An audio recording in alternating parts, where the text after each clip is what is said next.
la liberté.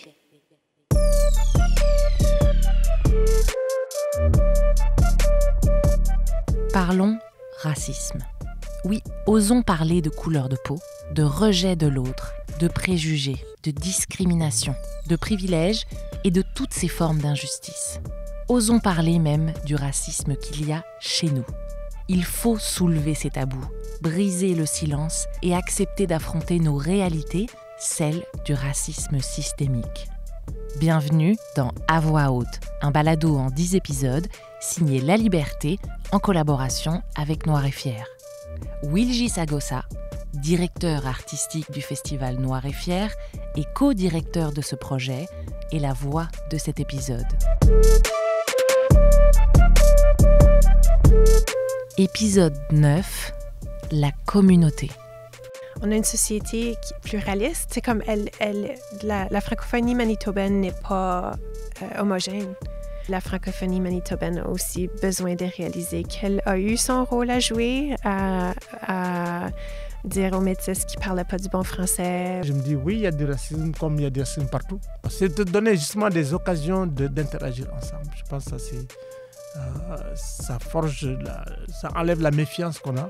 Moi, ce que j'aimerais, c'est qu'on puisse réellement nommer, mais le nommer avec fierté, cette diversité dans notre communauté. Qu'on soit noir, blanc, métis, jaune. Je ne dis pas qu'on ne voit pas les couleurs, mais je dis que nous avons tous quelque chose à apporter. Et le plus vite on le réalise, le plus vite on peut créer un monde meilleur. Parlons de chez nous, la communauté francophone du Manitoba. Cette belle communauté vibrante, vivante et tout aussi changeante. Elle a beaucoup évolué durant ces dernières décennies et, comme dans toute phase d'évolution, il y a des défis, notamment celui du vivre ensemble. Est-ce que la communauté franco-manitobaine est raciste? Est-ce que nous sommes prêts ensemble à parler du racisme? Comment peut-on s'assurer d'un meilleur vivre ensemble pour toutes et tous, pour tous les enfants qui composent la francophonie d'aujourd'hui? Nous allons tenter de le savoir dans ce nouvel épisode. Durant ces 40 dernières années, un acteur de premier plan a vu la communauté francophone du Manitoba évoluer. Ibrahima Diallo est originaire du Sénégal. Ici, il est surnommé le doyen. De par ses anciennes fonctions à l'Université de Saint-Boniface, mais aussi et surtout de par son rôle de guide, d'aîné, d'ambassadeur de mon oncle. Lui-même, Ibrahima, l'un des premiers immigrants francophones d'Afrique subsaharienne, a vu la communauté grandement changer depuis son arrivée au Manitoba à la fin des années 1980. Quand je suis arrivé ici, je n'étais pas dépaysé de vivre dans un environnement où j'étais minoritaire. J'ai quand même vécu 2 ans à Paris avant de venir ici. Et je n'ai pas subi le traumatisme de quelqu'un qui n'a jamais été en Europe, comprendre l'Afrique, on l'amène directement ici. Donc j'avais quand même des éléments qui pouvaient tempérer mon atterrissage ici. Et vivant avec une épouse qui venait d'ici aussi, ça a beaucoup aidé. Mon épouse avait déjà beaucoup d'amis de l'école. Et moi, j'ai hérité de ces amis-là. Alors, donc, je n'avais pas à me reconstruire un environnement. L'environnement qui était là était déjà quelque chose qui m'a accueilli. Et donc, j'ai pu évoluer dedans sans traumatisme. Alors, je ne suis pas peut-être j'ai pas le même sentiment que quelqu'un qui quitte l'Afrique du jour au lendemain se retrouve ici sans aucun lien. Parce que c'est ça qui est important. Quand tu débarques, c'est de savoir où tu t'accroches. C'est comme une bouée de sauvetage que tu as. Pour moi, j'avais déjà les attaches qu'il fallait. Et donc, je me suis intégré. Bon, j'ai vu aussi la société grandir. C'était quand même extraordinaire de voir...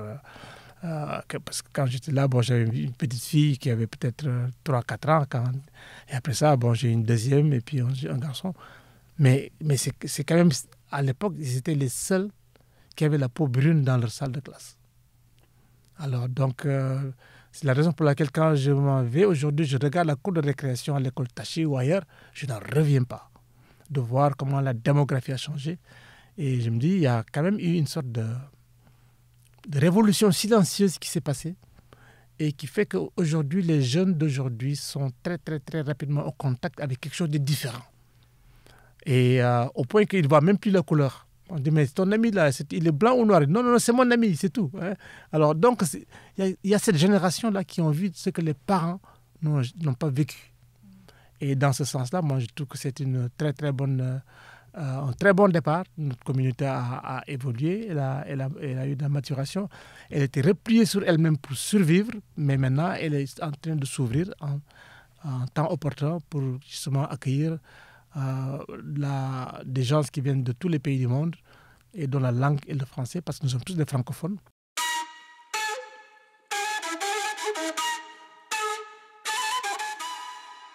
Oui, nous sommes toutes et tous francophones. C'est l'élément rassembleur de notre communauté. D'ailleurs, c'est sa raison d'être. L'identité de notre communauté tourne autour de notre langue, la langue française. Mais est-ce que cela suffit véritablement pour y appartenir? Par exemple, Brunet est francophone, mais elle ne se sent pas inclue pour autant. Originaire de la République démocratique du Congo, elle est passée par le Québec, l'Ontario, puis étudie maintenant à l'Université de Saint-Boniface.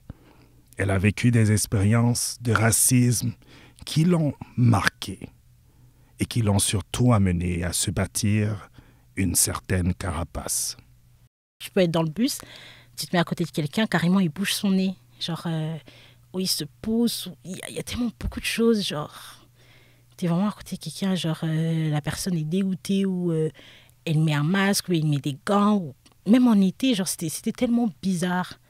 Genre, c'était tellement bizarre. Et justement, je pense que ce genre de choses n'aide pas justement à s'enraciner. Ça n'aide pas à s'adapter, en fait, à s'imprégner du pays. Ça fait 3 ans que je suis au Canada et il y a un truc que ma mère me dit toujours. Tu n'arrives pas à t'intégrer. Pourquoi tu ne t'intègres pas? Et je suis comme, comment tu veux que je m'intègre, en fait? Genre, des fois, je ne sais pas comment je suis censée m'intégrer. Genre, qu'est-ce que je suis censée faire pour m'intégrer dans un pays où, enfin, pas forcément dans un pays, mais dans certains endroits où on te fait sentir que tu es différent. Genre, je ne sais pas comment je vais m'intégrer. Ça forgeait une carapace, en fait. Ça a vraiment forgé une grosse carapace. En fait, en ayant cette carapace, c'est vraiment le moyen que j'ai trouvé pour éviter que certaines choses ne m'atteignent, en fait. C'est des événements qui ont créé cette carapace et je me suis retirée. Je suis vraiment dans mon coin. Et je me dis, mais si je vais par exemple vers quelqu'un qui est différent de moi, comment est-ce que la personne va le prendre? Est-ce que la personne va vouloir que je m'approche d'elle? Est-ce que la personne voudra me sentir? Est-ce que cette personne voudra avoir quelque chose avec moi? Du coup, ça donne pas trop envie.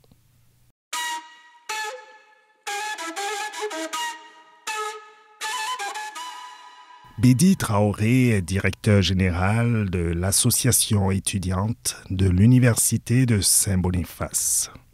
Par son métier, mais aussi par son parcours personnel, il est témoin de l'intégration ou de la non-intégration des étudiants internationaux dans la communauté francophone. La plupart des étudiants internationaux, lorsqu'ils terminent, se retrouvent dans des centres d'appel. Ils se retrouvent dans des positions qui n'ont absolument rien à voir avec leur poste actuel. Et justement, moi, je pense que c'est dû à ça. Parce que c'est vrai qu'on parle beaucoup de francophonie ici au Manitoba. On se dit que la francophonie disparaît, on se dit que la francophonie perd sa place. Moi, je ne suis pas d'accord avec ça. Moi, je pense qu'on laisse la francophonie s'échapper.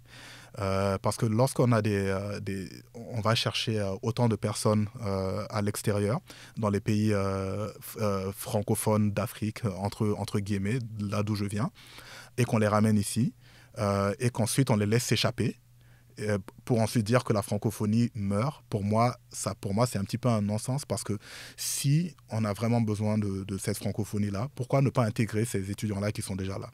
Moi, ce que je vois, c'est des étudiants qui, après avoir gradué, finissent par aller se disperser dans le monde anglophone.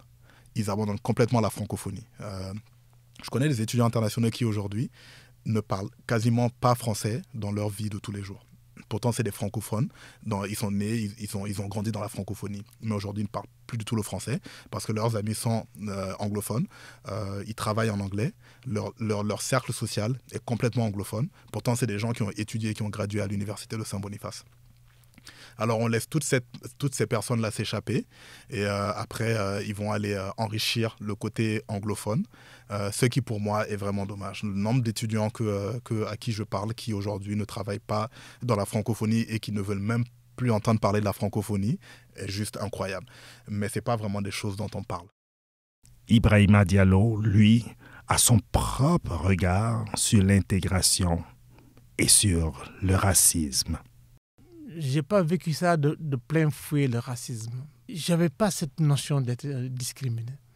Et puis bon, je suis rentré à l'université, bon, j'ai participé à tous les comités, mais les gens ne voyaient... Je n'avais pas le sentiment que les gens voyaient que j'étais noir.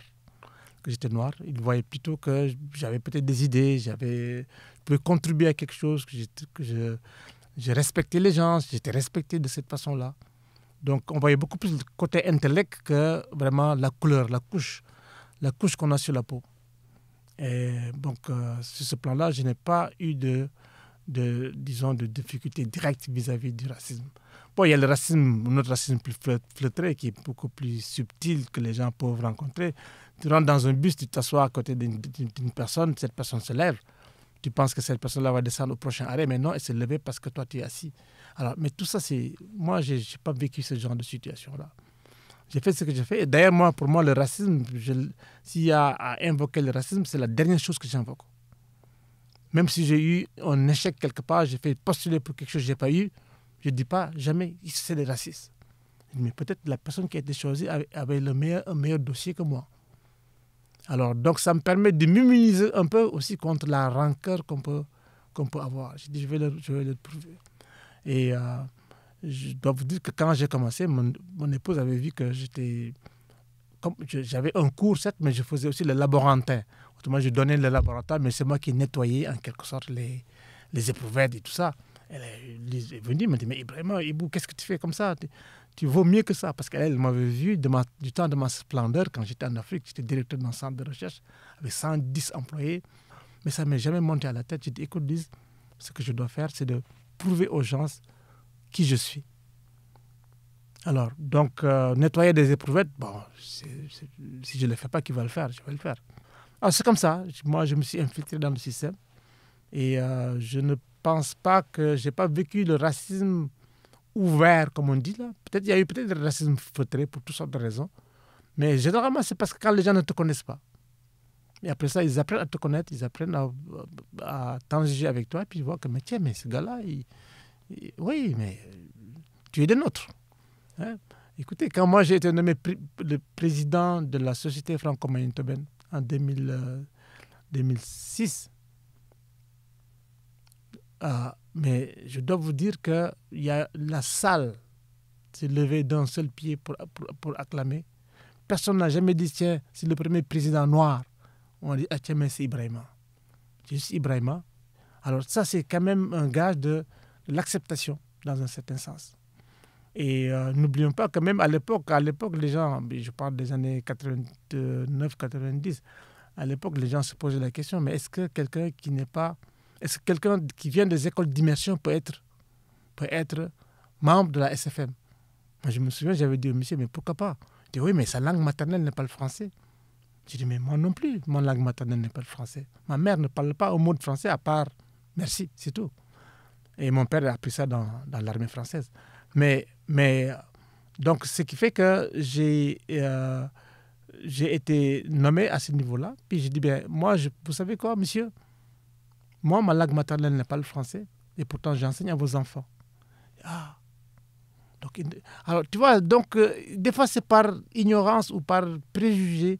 Il faut déconstruire ces préjugés-là, en certains moments. Et les jeunes d'aujourd'hui qui sont dans les écoles, qui sont dans les garderies. Et c'est eux, ils sont nés avec, ou ils ont grandi avec quelqu'un qui était complètement différent. Par la couleur de la peau, disons. C'est tout. Mais ils sont des amis. Il y a un échange qui se fait. Donc, c'est vous dire qu'il faut aller au-delà de ça. Je ne dis pas que le racisme n'existe pas. Dites-moi dans quel pays il n'y a pas de racisme. Je serai le premier à immigrer là-bas. Le racisme, ça peut concerner non seulement la couleur de la peau, mais on peut être de la même couleur de peau et puis on peut trouver une forme de racisme, une forme de discrimination. Peut-être qu'on n'est pas de la même ethnie, on n'est pas de la même couche sociale, ou peut-être tout simplement parce que, bon, on dit vous êtes du nord, moi je suis du sud. Pour ça, l'être humain est très, très, très fertile en imagination, pour trouver des façons de créer des barrières. Et ces barrières-là se déplacent. Et c'est ça qui fait que, bon, on va toujours trouver des façons de s'entretuer, de se déchirer, mais au bout du compte, nous sommes tous pareils. Il y a une seule race, c'est la race humaine. Il faut le dire, il faut l'insister là-dessus. Et donc, moi, je vise sur le positif et je me dis, bon, si tel ne m'aime pas, c'est parce qu'il ne me connaît pas. Voilà.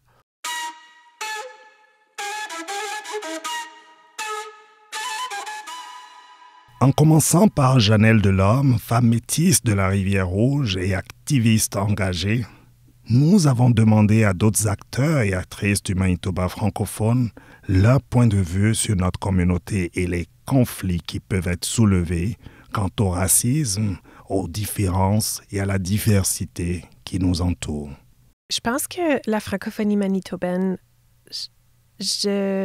moi, ce que j'aimerais, c'est qu'on puisse réellement nommer, mais le nommer avec fierté, cette diversité dans notre communauté. Et d'accepter cette diversité et de réaliser qu'on ne va pas tous faire les choses de la même façon non plus. Et qu'on a tous nos bagages individuels, mais on a aussi nos bagages culturels. T'sais. On a une société qui est pluraliste. C'est comme la francophonie manitobaine n'est pas homogène. Il faut certainement le nommer, mais aussi participer à toutes ces facettes-là. Parce que je pense que des fois, on est pris dans nos petits coins. T'sais, moi, j'aimerais plus ces occasions comme Noir et Fier, où les gens peuvent venir et célébrer et apprendre au sujet de l'un l'autre, mais que c'est un milieu ouvert à tous. Je pense que ça, c'est une belle chose. Moi, étant femme métisse, je pense que la francophonie manitobaine a aussi besoin de réaliser qu'elle a eu son rôle à jouer, à dire aux métisses qui ne parlaient pas du bon français ou il y a eu des communautés qui ont carrément été divisées entre comme le côté canadien-français puis le côté métis. Il y a beaucoup de métis qui ont, au fil des ans, refusé d'apprendre le français parce qu'ils ont leurs ancêtres ou une génération avant, on leur a tellement comme tapoté dessus parce qu'ils ne parlaient pas un bon français, mais c'était du Michif, que les futures générations ont juste carrément refusé. Puis je trouve ça malheureux parce que ça veut dire qu'on a des gens dans nos communautés qui se sentent exclus. Et on fait partie de la communauté, mais on a aussi notre propre identité à l'intérieur de cette communauté-là. Puis je ne veux pas non plus que cette identité soit effacée parce qu'on pense qu'on est exactement pareil parce qu'on ne l'est pas. Mais je pense que comme c'est encore pour revenir à la beauté de la francophonie manitobaine, c'est que moi-même, je peux en faire partie, Régis, toi, tu peux en faire partie, Morgane, tu peux en faire partie, puis on a tous notre place dans cette francophonie manitobaine. Mais il y a des vérités qui ont besoin d'être dites. Dr Abdulrahman est psychologue clinicien à Winnipeg. Il est aussi auteur, conférencier et consultant pour les institutions afin d'aider à implémenter des cultures et pratiques d'inclusion et d'antiracisme. Pour lui, pour un meilleur vivre ensemble, il faut déjà revoir notre définition de communauté pour véritablement ouvrir nos portes. One of the recommendations I make to people in my book and in person is that we need to change our definition of community. And we have this view of community and we see it as tied to our ethnicity or our gender. But if we understand Canadian community, Western community, to be actually a very diverse community, we get to understand what the experiences are like. Now, we've done this for people from the white community. We understand diversity in the white community. We understand sexuality. We understand gender, because we see those people as a part of our community, because that's an automatic. We relate to people who are white, right? So we give more sympathy and empathy towards them, so we understand. If we have somebody in our family who's vegetarian, we don't go like, oh, whatever. We're like, oh, what does that mean?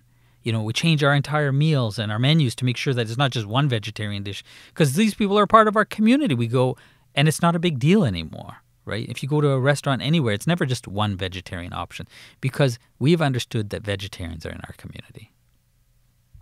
We don't do that for people of color because we see them as persistently outsiders, which is also something our tool has confirmed. That the greatest bias is that the most singular finding, if I were to get out of this, was that we see white people as local and people of color as foreign. Now, if we switch that to say these are people in our community, that's great, because not only are we understanding and learning about these people, but now we're wanting to understand and they feel safe to tell us. Right? And all of a sudden, racism doesn't become a secret. And the thing is, racism is the greatest kept secret in our society. Because we know the extreme stuff on the news, but most people of color are not telling their white friends or colleagues and people who they consider close the real issue. This is why I was biting my tongue when I was with my colleagues. These are people I care about, but I don't know that they would really get it. And then my experience would be minimized, they would doubt me, and then I would feel invalidated, and then I would question the relationship. So it is best we keep that relationship at a certain surface level. Le docteur Abdulrahman vient de rappeler une vérité fondamentale. Notre définition de la communauté influence profondément notre façon d'interagir.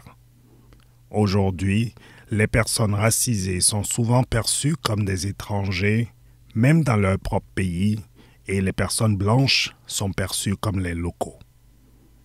Changer ce regard permettrait non seulement de mieux comprendre leurs expériences, mais aussi de leur offrir un espace pour s'exprimer en toute sécurité. Et enfin, briser le silence autour du racisme quotidien.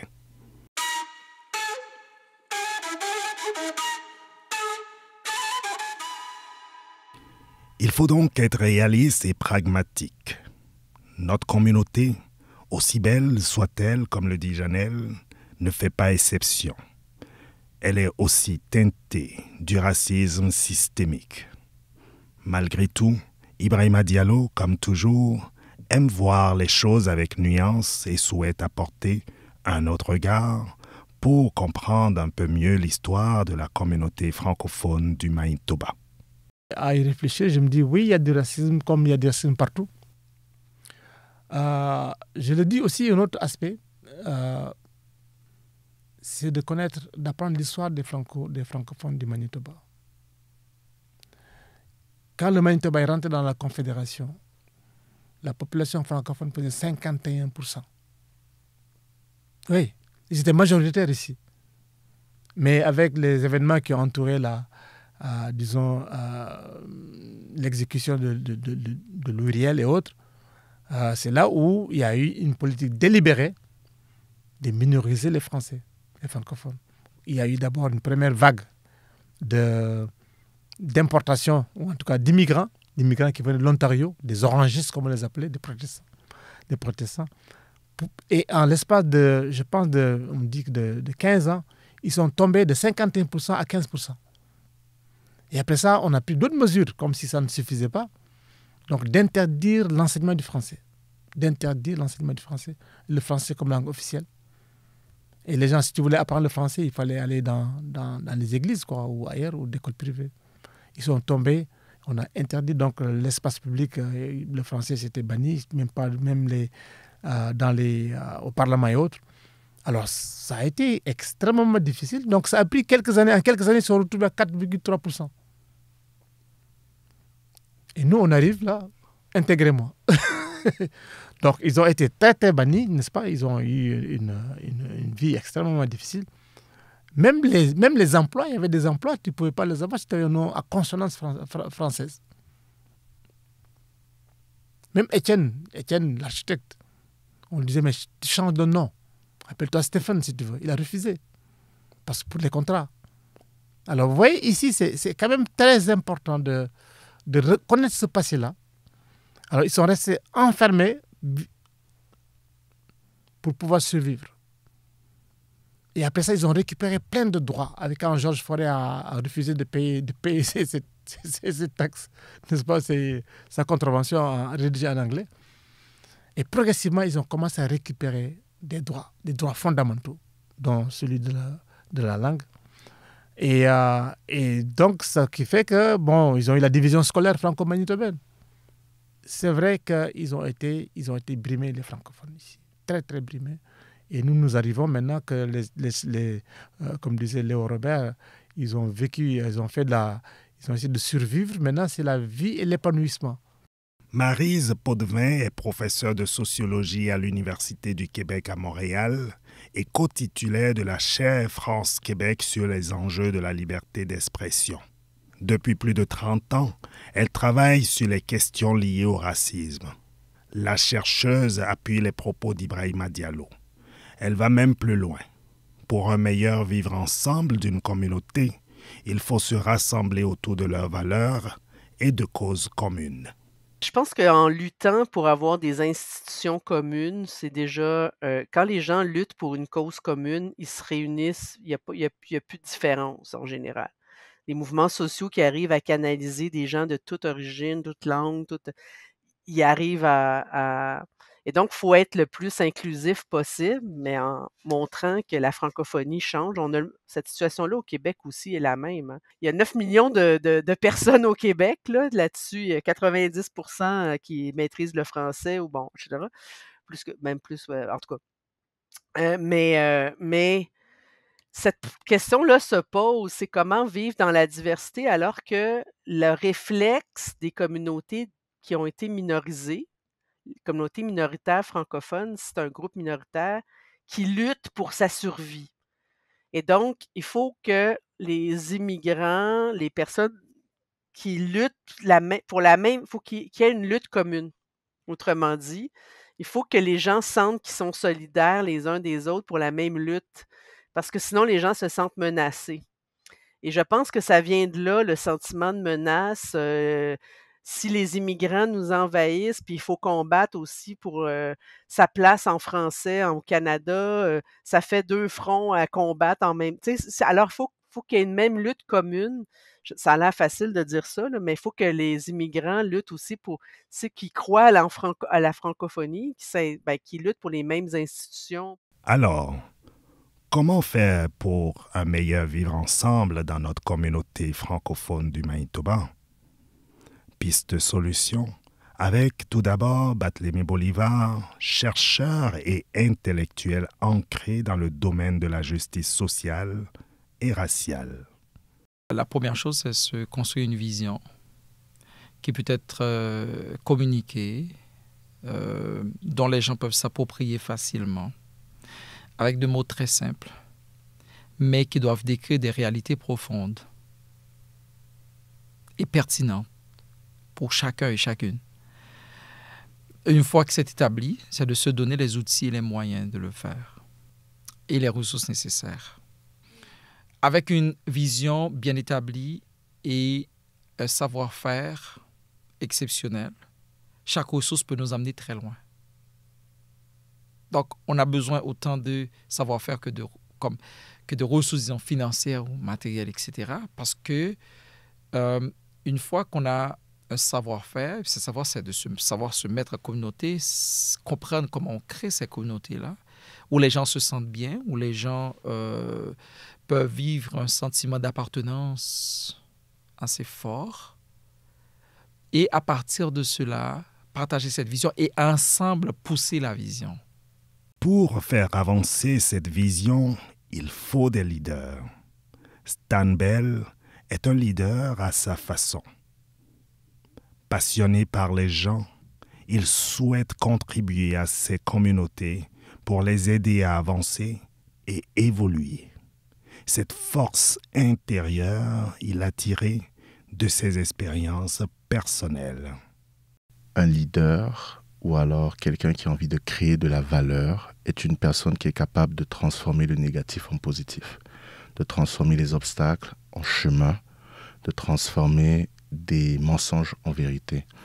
Et pour moi, le racisme n'a pas toujours été quelque chose de négatif. Et c'est pour ça que je dis que je le vis tous les jours, parce que ça a aussi été une force, une motivation et une envie d'exister. Ça a créé en moi une envie de créer de la valeur. Donc rien, et c'est ma philosophie de vie, rien pour moi sur cette terre n'est négatif ou positif. Tout est neutre. C'est comme, j'utilise toujours l'exemple d'un pistolet ou d'un fusil. Le fusil peut être utilisé pour des choses mauvaises ou pour des choses positives, dépendamment de qui l'utilise. C'est nous les humains qui décidons de donner à quoi que ce soit, un système ou un objet, un esprit positif ou un esprit négatif. Donc, bien que le racisme soit perçu comme quelque chose de négatif, pour moi, c'est les humains qui l'utilisent, qui leur donnent justement cet aspect négatif. Mais tu as certaines personnes, et j'en parlais, les leaders ou les gens qui veulent créer le changement, que ce soit dans la communauté qui est marginalisée ou la communauté qui impose le racisme. L'important, c'est que les leaders qui en ressortent pour pouvoir créer le changement prennent la partie négative et la transforment en positif.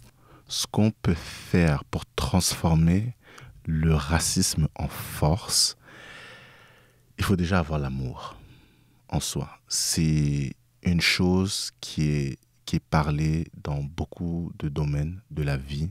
Et moi, je trouve que c'est négligé, underrated. Parce que les gens voient l'amour juste l'association d'un homme et d'une femme la plupart du temps. L'amour, c'est tout. Tu vois, ma mère nous a donné un amour et cet amour a une force, une énergie. Et quand je parle d'amour ici, je parle de l'amour du prochain. Je disais plutôt que nous sommes tous humains. Noir, blanc, jaune, rouge. It doesn't matter. On est tous humains. Et l'amour pour l'humain, si tu es capable de ressentir de l'amour pour ta mère ou ton frère, tu es capable de ressentir de l'amour pour un humain. Et cet amour, il est transférable. Apprendre de la souffrance et se dire que la souffrance n'est pas une mauvaise chose, mais que c'est en fait un outil qu'on peut utiliser pour créer de la valeur, pour créer de l'amour et pour créer des solutions. C'est la meilleure façon de pouvoir transformer le racisme en quelque chose de positif, en une arme pour pouvoir... Et il y a un art martial qui consiste, je ne sais pas si c'est le judo, j'ai oublié, ou le karaté, qui consiste à utiliser la force de l'agresseur contre soi-même. C'est la même chose avec le racisme. C'est-à-dire que pour moi, quand quelqu'un me regarde mal, me dit « tu ne peux pas » ou « tu ne mérites pas » ou « rentre chez toi, sale nègre », c'est des mots qu'on entend. Je les ai entendus explicitement comme ça. Quand tu entends ces mots-là, qu'est-ce que tu te dis? Moi, certains gens vont se dire « oh, ce pays est raciste, qu'est-ce que je fais ici ?» Moi, ce que je me dis, c'est merci pour la force, merci pour la motivation, parce que maintenant, vous venez juste de créer une bête de travail. Je vais aller dans mon labo et je vais travailler. Parce que Dieu m'a donné cette bénédiction et je vais faciliter des opportunités pour d'autres personnes, tu vois. Donc, c'est l'amour. Tout commence avec l'amour.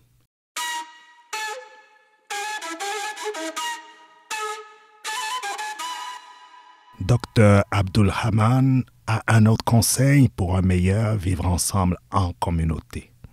Dans ses travaux, il parle souvent de la fameuse question « D'où viens-tu » Cette question paraît simple, inoffensive, mais réfléchissons bien.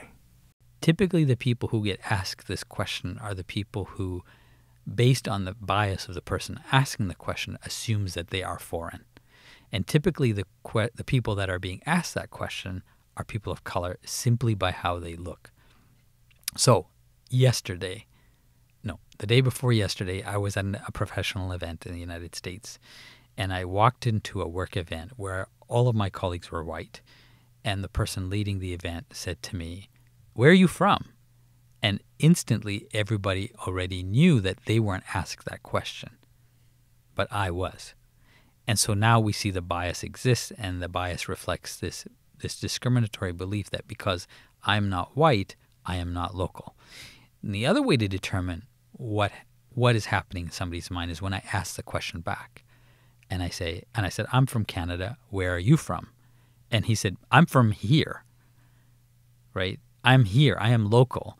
And that already demonstrates the sense of this bias that somehow if you are a person of color, you're a foreign. The interesting thing is Indigenous Canadians also experience the same thing.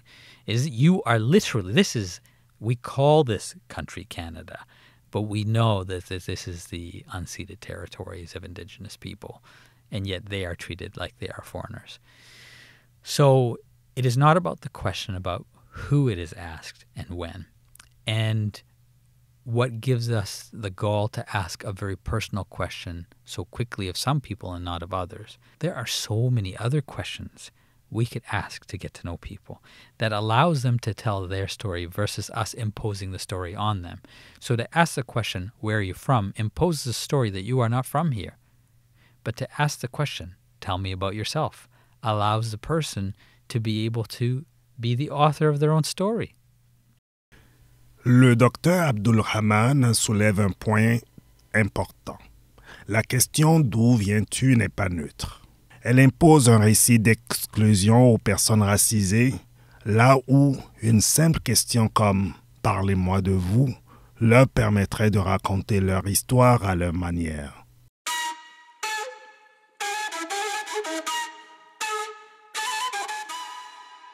C'est de donner aux gens des occasions de se parler, d'avoir des activités qui sont communes, de demander aux gens aussi, aux nouveaux arrivants, de sortir de leur cadre et puis d'aller vers l'avant, d'aller vers les autres. Et ça, ce sont des choses extrêmement importantes. Mais c'est vraiment se donner des occasions de se parler, de faire des choses ensemble.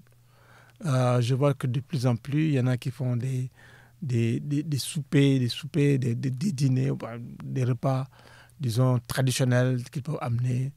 Alors ça, c'est des choses, il y a plein de choses que l'on peut faire pour pouvoir trouver des façons de se comprendre, quoi.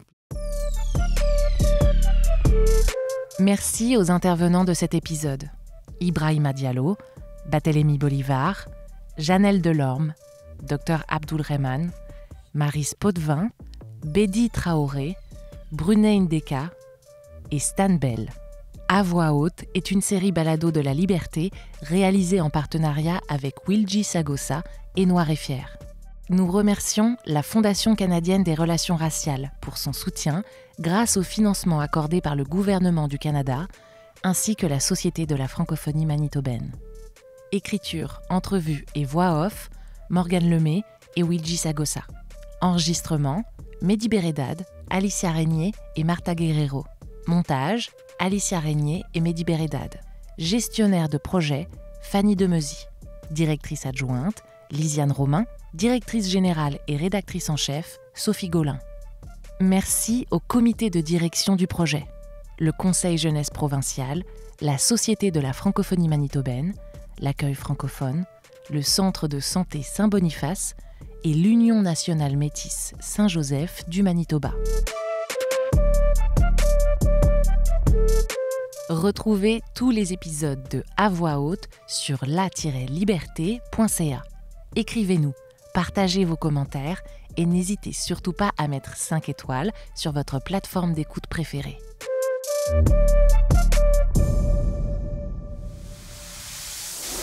La liberté.